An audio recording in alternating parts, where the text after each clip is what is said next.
Hey guys, this is my review of The Good, the Bad, and the Ugly, the third and final movie in the Male and No Name trilogy, and it is one of my most favorite westerns ever, and my favorite in the trilogy.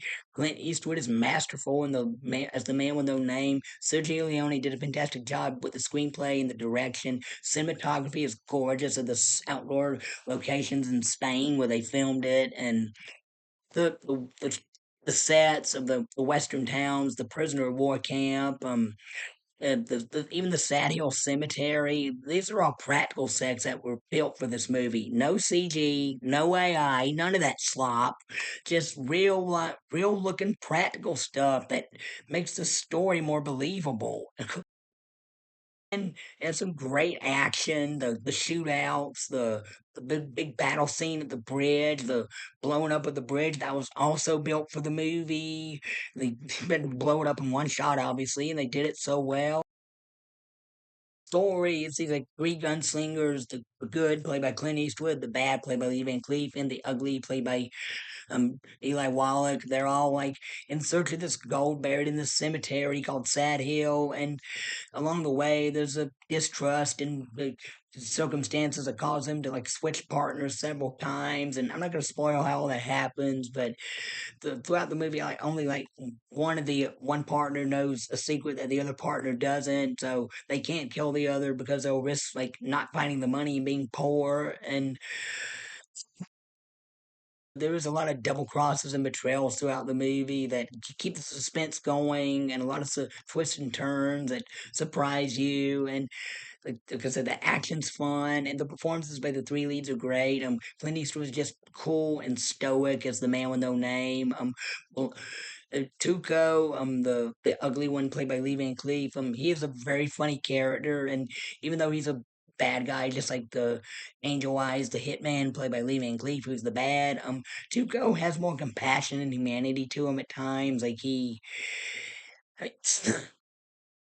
there's one scene where he's talking to his brother, and his brother tells him that their parents are dead, and he didn't know that. And Tuco like, has this look of horror on his face, like he's heartbroken. And then, like, whenever Tuco sees dead people, he does like the Catholic cross sign. So he has a bit of a humanity and religion to the character, even though he's a criminal, and the list of crimes he's wanted for is like shocking.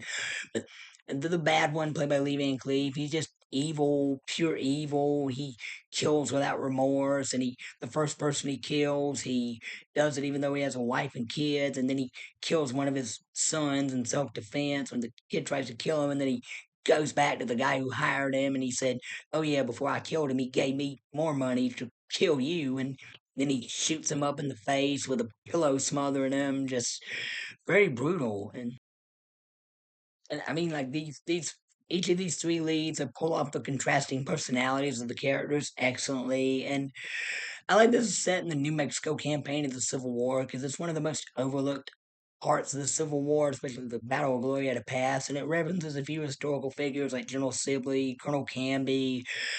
Oh, I mean, if you're interested in the Civil War, this is like a few tidbits of info that might get you interested in studying about that part of the war if you didn't know it. And this seems like anti-war with the three leads. They're not fighting in the war, but they do like the experiences of the war come up do come at them along their journeys.